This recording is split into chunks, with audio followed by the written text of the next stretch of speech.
প্রতিদিন গীতাপাঠ শুনলে মন শান্ত হয়, জীবনে সঠিক পথ দেখাতে সাহায্য করে। দুঃখ, ভয়, রাগ দূর হয়, আত্মবিশ্বাস বৃদ্ধি পায়। কর্ম ও ভক্তির মাধ্যমে হৃদয়ের শক্তি, ঘরে শান্তি ও জীবনে আলো নিয়ে আসে। তাই প্রতিদিন আমাদের চ্যানেল থেকে 2টি শ্লোক সহ একটি পাঠ শুনুন। সর্বেহ পিয়েতে যজ্ঞবিদো যজ্ঞক্ষপিত কলমশাহা যজ্ঞ শিষ্টামৃত ভুজো ইয়ান্তি ব্রহ্ম সনাতনম।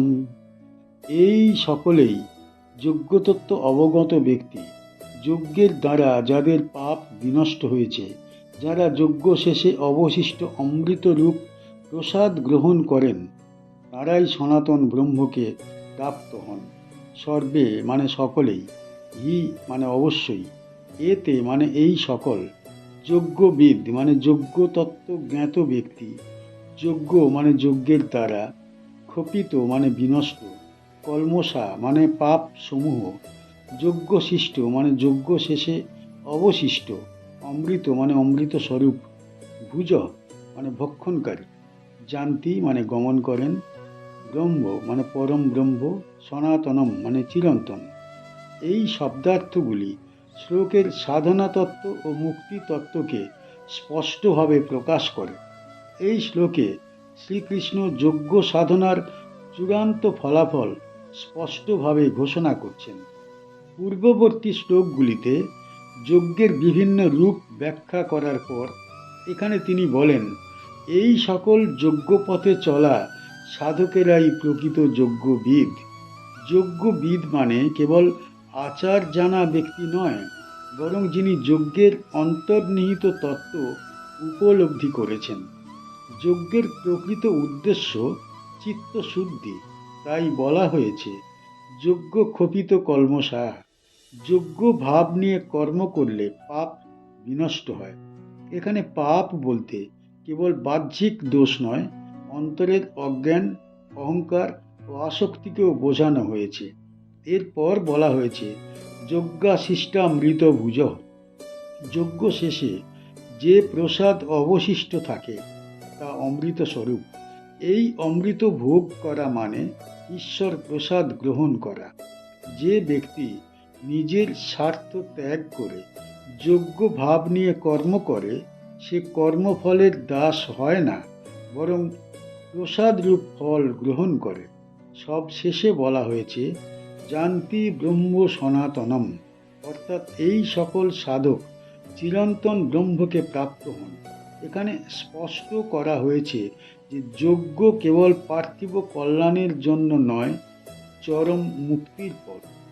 এই শ্লোক যজ্ঞ সাধনার পূর্ণতা ও পরিণতি নির্দেশ করে। কুরুক্ষেত্রের ধর্মযুদ্ধে অর্জুন যখন নানা যোগপথ ও যজ্ঞপথ নিয়ে সংশয়ে পড়েছিলেন, তখন শ্রীকৃষ্ণ তাকে ক্রমান্বয়ে বোঝান যজ্ঞভাবই সকল সাধনার মূল। এই শ্লোকের প্রসঙ্গে শ্রীকৃষ্ণ পূর্বে বর্ণিত সমস্ত যজ্ঞপথকে এক সূত্রে গেঁথে দেন। তিনি জানান, পথ ভিন্ন হলেও ফল এক, যদি যজ্ঞ তত্ত্ব উপলব্ধি করা যায়। এখানে শ্রীকৃষ্ণ অর্জুনকে আশ্বস্ত করেছেন যে যজ্ঞ ভাব নিয়ে কর্ম করলে কোনো পথই নিষ্ফল হয় না। সকল সত্য সাধনাই ব্রহ্মপ্রাপ্তির দিকে নিয়ে যায়। এই প্রসঙ্গ মানব জীবনের জন্য গভীর আশার বাণী বহন করে। এই শ্লোক থেকে আমরা কি শিখতে পারি? এই শ্লোক থেকে আমরা শিখতে পারি যে যজ্ঞ ভাব ছাড়া কোনো কর্ম সম্পূর্ণ নয়। যজ্ঞ ভাব থাকলে কর্ম পবিত্র হয় এবং পাপ বিনষ্ট হয়। আমরা আরও শিখি যে ঈশ্বর প্রসাদ গ্রহণের মানসিকতা জীবনে অত্যন্ত দরকার। এতে অহংকার লুপ্ত হয় এবং কৃতজ্ঞতা জন্মায়। এই শ্লোক আমাদের শেখায় যে প্রকৃত ধর্ম বাহ্যিক আচার নয়, বরং অন্তরের শুদ্ধতা। যজ্ঞ সেই শুদ্ধতারই পথ। সবচেয়ে বড় শিক্ষা হলো, যিনি যজ্ঞ তত্ত্ব উপলব্ধি করেন তাঁর গন্তব্য নিশ্চিতভাবে চিরন্তন ব্রহ্ম। এই শ্লোক মানব জীবনকে কর্মের মধ্য দিয়ে মুক্তির সর্বোচ্চ লক্ষ্যে পৌঁছে দেয়। নায়ম লোকস্তি যজ্ঞস্য কুতোহন্য পুরুষোত্তম। হে পুরুষোত্তম, যে ব্যক্তি যজ্ঞহীন জীবন যাপন করে তার জন্য এই লোকে কোনো কল্যাণ নেই। পরলোকের কথা তো আরও দূরের। ন মানে নয়, অয়ং মানে এই, লোক মানে লোক বা জীবন, অস্তি মানে আছে, অযজ্ঞস্য মানে যজ্ঞহীন ব্যক্তির, কুত মানে কোথা থেকে, অন্য মানে অন্য লোক বা পরলোক, পুরুষোত্তম মানে হে কুরুবংশ শ্রেষ্ঠ অর্জুন। এই শব্দার্থগুলি শ্লোকের কঠোর কিন্তু কল্যাণকর তত্ত্বকে স্পষ্টভাবে প্রকাশ করে। এই শ্লোকটি অত্যন্ত দৃঢ় ভাষায় মানব জীবনের মৌলিক সত্য ঘোষণা করে। শ্রীকৃষ্ণ এখানে কোনো ঘুর পথে কথা বলেননি। তিনি স্পষ্টভাবে জানিয়ে দিয়েছেন, যজ্ঞবিহীন জীবন অর্থহীন। যজ্ঞ বলতে এখানে কেবল অগ্নিহোত্র বা বাহ্যিক আচার বোঝানো হয়নি। যজ্ঞ মানে ত্যাগ ভাব। যিনি কেবল নিজের ভোগের জন্য বেঁচে থাকেন, যিনি সমাজ, ধর্ম, ঈশ্বরের উদ্দেশ্যে কিছুই নিবেদন করেন না, তিনি অযজ্ঞ ব্যক্তি। এমন ব্যক্তির জন্য এই লোকেও শান্তি থাকে না, কারণ ভোগ ভিত্তিক জীবন চিরকাল অশান্ত।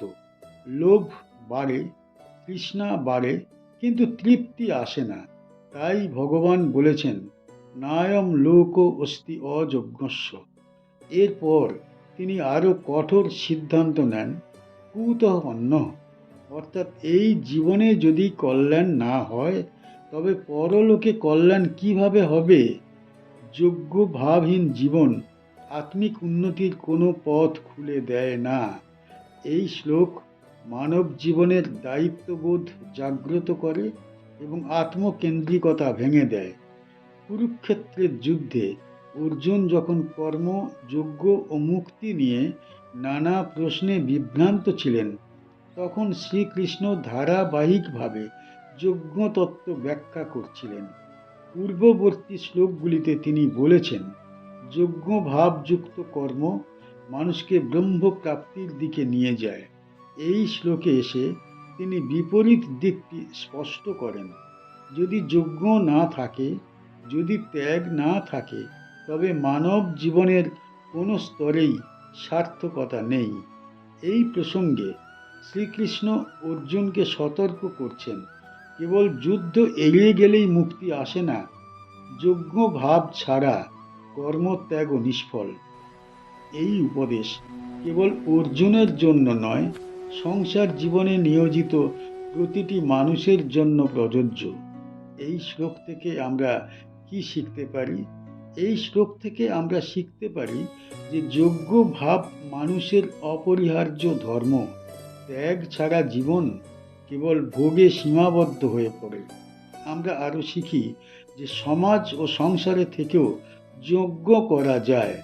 নিজের কর্ম, সময় ও শক্তি ধর্ম ও কল্যাণে নিবেদন করাই যজ্ঞ।